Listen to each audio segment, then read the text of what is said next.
Alexander Vaughn never walked into a room, he detonated into it.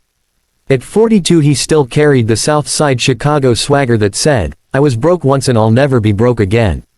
His chain of 28 steakhouses, Vaughn Prime, had become the place where hedge fund kings and rappers fought for reservations. Forbes had slapped him on a cover with the headline, "The Butcher Who Became a Billionaire." Alex kept a framed copy in every men's room, right above the urinals, so no one could miss it. But on a cold, slate-gray Thursday in November, the swagger faltered. He pulled his matte black Rivian up to the private client entrance of Great Lakes Trust on LaSalle Street. The valet knew better than to speak. Alex was already halfway to the door, phone pressed to his ear, barking at a supplier in Kansas City who'd shorted him 40 cases of A5 Wagyu. He wore a charcoal Brioni suit, no tie, collar open just enough to flash the platinum chain he'd bought the day his first location turned profitable. The scent that followed him, cedar, black pepper, and money, arrived 3 seconds before he did. Inside, Ryan Caldwell, his private banker for 8 years, waited with the tight smile of a man who knows something is wrong but hasn't been authorized to say it yet. "Morning, Ryan. Let's do the ritual," Alex grinned, sliding his black card into the same ATM he always used. "Gotta see how many commas I woke up with." Ryan's laugh was thin. "Of course, Mr. Vaughn." The machine took its time. Alex drummed his fingers on the marble counter, already thinking about the offshore real estate fund he was closing at noon. The loading bar crawled. Then the balance appeared. $2,147.83.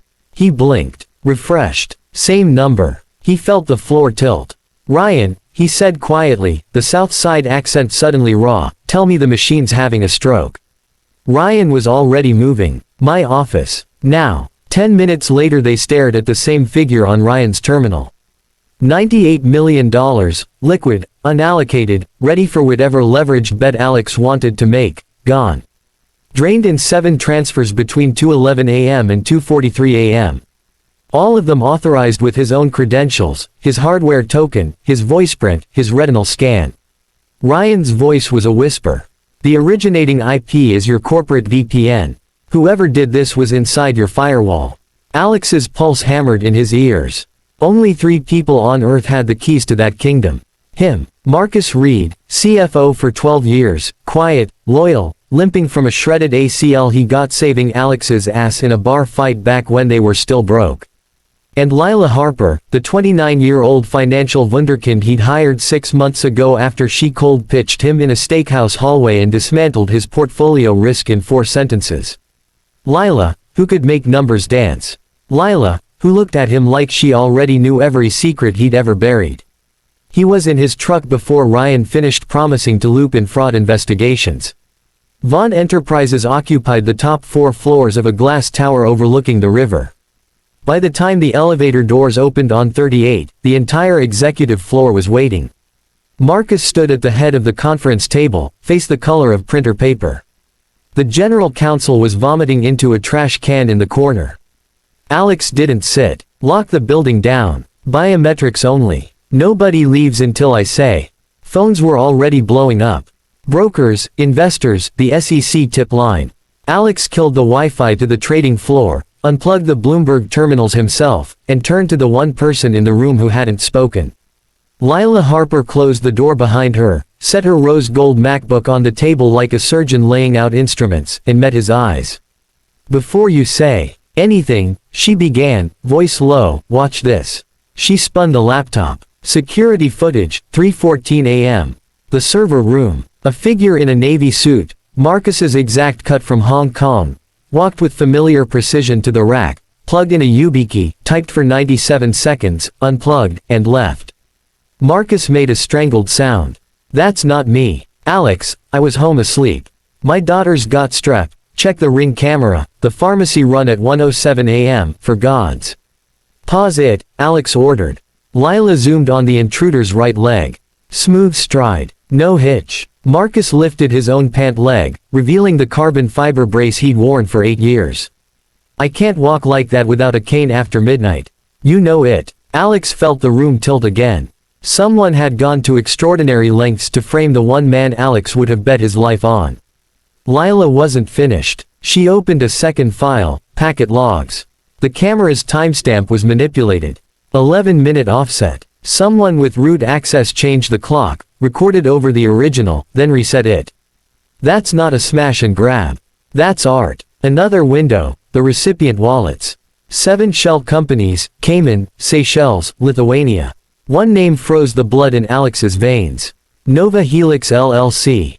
He hadn't heard that name spoken aloud in 12 years.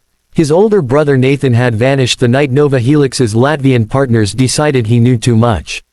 The official story: boating accident, body never recovered. Alex had paid for the memorial, scattered empty ashes into Lake Michigan, and never allowed himself to believe Nathan might still be breathing. Lila's voice cut through the static in his head. There's more. Right now. The lights flickered. Every screen in the conference room went blood red. A terminal window opened on its own. Greater than connection terminated in 10, 9, 8. Lila's fingers flew across the keyboard. They're live. Inside the mesh network. They're wiping the audit trail as we speak. A single line of text appeared, green on black. Too late, little brother. You never should have come back. Marcus whispered, Jesus Christ. Alex stared at the words until they burned. Only one person in the world had ever called him, little brother. Nathan was alive, and he was coming for everything. Lila's hands were shaking now. Alex grabbed her wrist. You knew. She didn't pull away. Not at first. 6 months ago someone left an envelope on my windshield. Photos of me as a kid, coordinates to an abandoned steel mill in Gary, and a single instruction: get close to Alexander Vaughn. Find out if he had his brother killed. I thought it was a sick prank, until I realized the little boy in those photos with me was Ethan Morrow. The ghost who calls himself Spectre. Nathan's partner. He trained me when I was 16, taught me how to make systems kneel. I thought he was dead too. Alex's voice was ice. You took the job to spy on me. I took the job to find out if the man I was supposed to hate was actually a monster. And then I met you. And I couldn't finish it. Marcus looked like he wanted to crawl under the table and never come out. Another message blinked. Tomorrow. Midnight. Pier 31, Old US. Steel South Works. Come alone or the rest of your life disappears line by line. The screen went black. The smell of ozone hung in the air. Alex didn't sleep. He sat in his penthouse overlooking the lake, bottle of Pappy Van Winkle untouched, watching the city lights flicker like dying code. He thought about the night Nathan disappeared, how they'd fought over a deal Alex called suicidal, how Nathan had screamed, "You'll see, little brother, one day you'll wish you'd listened." Then the phone call that never came. At 11:47 p.m. the next night he drove south on the Skyway, past the refineries that glowed like alien cities. The abandoned U.S. Steel South Works loomed ahead, windows shattered, smokestacks clawing at the moon. He left the Rivian outside the chain-link fence and walked in alone. Inside a cavernous rolling mill, a single work lamp illuminated 2 laptops on a steel table. A man stepped from the shadows. Nathan Vaughn looked like a man who'd been living in basements and server rooms for a decade, thin, bearded, eyes too bright. But the crooked smile was the same one that used to sneak Alex into Wrigley Field when they were kids. Hey, little brother. Alex's fists clenched. You stole $98 million to say hello. I stole it to see if you'd chase it. Or if you'd chase me. Nathan's voice cracked on the last word. Turns out you still pick money first. That's bullshit and you know it. Nathan gestured to the laptops. Every cent is in escrow. Untouched. I needed you to feel what it's like to lose everything you love in one night. Because that's what happened to me when you let them think I was dead. I didn't let anyone think anything. You vanished. Left a note that said stay out of it. I honored that. You honored it by becoming me, only better. Bigger restaurants, prettier women, magazine covers. You wore my life like a suit. Alex took a step forward. You walked away. I stayed and buried Mom when the cancer came back. I paid for Dad's rehab 3 times before he OD'd in a motel in Joliet. Don't you dare tell me I stole your life. Nathan's eyes filled. I didn't walk away. They gave me a choice, disappear or watch them put a bullet in you. I chose door number 1. Been paying for it ever since. Silence stretched between them, broken only by the wind howling through broken windows. Alex finally asked the question that had kept him awake for 12 years. Why now? Because I'm tired, Nathan whispered. Tired of watching you live the life I was supposed to have. Tired of being the ghost in your machine. I wanted you to look me in the eye and tell me you were glad I was gone. Alex's voice broke. I never stopped looking for you, you idiot. Every year on your birthday I hired new private investigators. I kept your office exactly the way you left it.